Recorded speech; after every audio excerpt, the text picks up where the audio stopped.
కుత్బుల్లాపూర్ ఆర్యవైశ్య సంఘం ఆధ్వర్యంలో విజయ్ గుప్తా గారు మరియు వారి టీం సభ్యులందరూ కూడా ఏర్పాటు చేసి ఒక పెద్ద ఎత్తున, నేను ఇప్పుడు వచ్చిన దానిలో మీదే ఎక్కువ జనం ఉన్నది ఇక్కడ.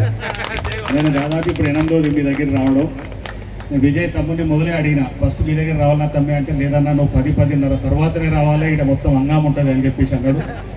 ఇలా నాతో పాటు కట్ట రవికుమార్ గారు, IBF రాష్ట్ర యువజన సంఘం అధ్యక్షుడు, అదేవిధంగా తమ్ముడు నాగరాజు గారు, వేదిక మీద ఉన్న పెద్దలందరికీ కూడా పేరు పేరు నా ప్రతి ఒక్కరికి పేరు పెట్టాలనుకున్నారు. మా హుజూర్ నగర్ నుంచి వచ్చిన మా వానక్క కూడా వేదిక మీదకి రావాలి, జూలకంటి వానక్క.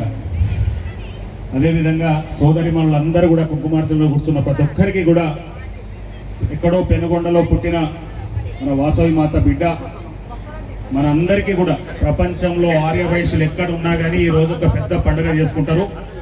అటువంటి వాసవి మాత కుసుమ శ్రేష్ఠి కుసుమాంబ కూతురిగా ఆ రోజు 102 గోత్రికులు కూడా అమ్మవారితో పాటు అగ్ని ప్రవేశం చేసి ఆత్మార్పణ చేసుకున్నారు.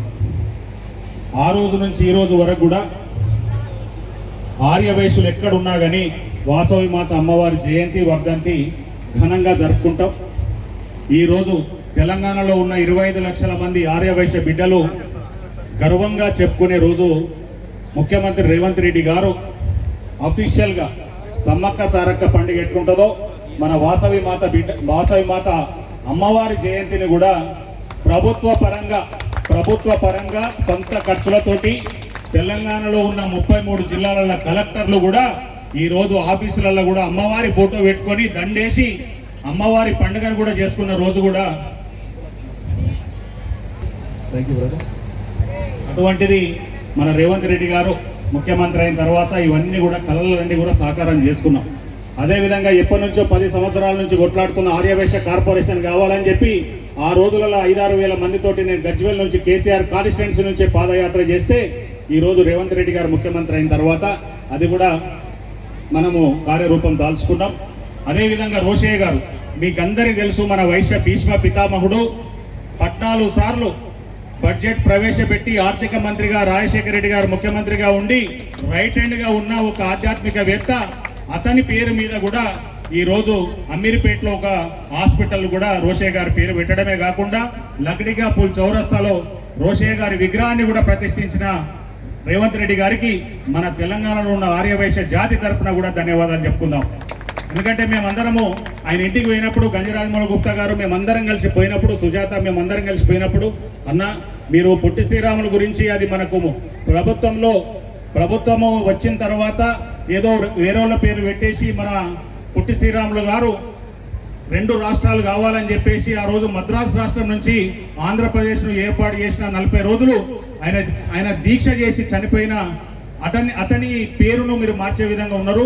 దానికోసం మా ఆర్యవైశ్య సోదరులంతా కూడా కోపంగా ఉన్నారని అంటే రోషయ్య గారి పేరే పెట్టేద్దాం, రోషయ్య గారే మనకు ముఖ్యమంత్రిగా చేసిండు, 14 సార్లు బడ్జెట్ ప్రవేశపెట్టిన నేత మీ వైశ్య కుల నేతకే ఇలా పెద్దగా గర్వంగా మనం తెలంగాణ రాష్ట్రంలో చేసుకుందామని చెప్పి లక్డిగా పూల్ చౌరస్తాలో ఆయనను కూడా వర్ధంతి జయంతి సందర్భంగా కూడా ప్రభుత్వ లాంఛనాలతో కూడా మనం చేసుకుంటున్నాం. అటువంటి రేవంత్ రెడ్డి గారికి మనందరం తరపున ధన్యవాదాలు చెప్తాం. ఇంకా రాబోయే రోజులలో కూడా నామినేటెడ్ పదవులలో కావచ్చు, గ్రేటర్ హైదరాబాద్ లో 300 డివిజన్లైన కార్పొరేటర్లలో కూర్చున్న వాళ్ళు కూడా ఎవరు కూడా రేపు విజయ్ పోటీ చేస్తానా కానీ నేను కాంగ్రెస్ పార్టీ నుంచి టికెట్ ఇప్పించే విధంగా మేము కూడా వచ్చి గెలిపించి, ఏ పార్టీ అయినా సరే, అది బీజేపీ కావచ్చు, టీఆర్ఎస్ కావచ్చు, ఏ పార్టీ నుంచి అయినా కానీ మన వైశ్యులు ఎక్కడున్నా కానీ రాజకీయంగా కూడా ముందుకుండాలి అని చెప్పేసి మనస్ఫూర్తిగా మీ అందరినీ కోరుకుంటూ, వాసవి మాత ఆశీర్వాదంతో అందరూ కూడా నిండు నూరేళ్లు ఆయురారోగ్యాలతోటి అష్టైశ్వర్యాలతోటి వ్యాపార పరంగా, విద్యాపరంగా, ఉద్యోగ పరంగా కూడా బాగుండాలని చెప్పేసి అమ్మవారిని మనం అందరం కూడా కోరుకుందామని చెప్పేసి మాటిస్తూ, జై వాసవి, జై తెలంగాణ. ధన్యవాదాలు. అలాగే కుత్బుల్లాపూర్ మండల MRO బి సుధాకర్ సార్ గారికి స్వాగతం పలుకుతూ, సార్ మీ దృష్టికి తీసుకురావడం జరిగింది, మీ కనుసంధానంలో ఉంది, మేము ఏదైతే జాగ అడిగామో దానికి అమ్మవారే మేము తెలుసుకుంది అని అధికారిక ప్రోగ్రామ్, ఫస్ట్ ప్రోగ్రామ్ మీరు వచ్చిన ధన్యవాదాలు తెలియజేస్తున్నా. ఒకసారి పూజ చెప్తున్నా 100% ఆ గుడికి కూడా తనకు కంపల్సరీ పూజ చేస్తున్నాం.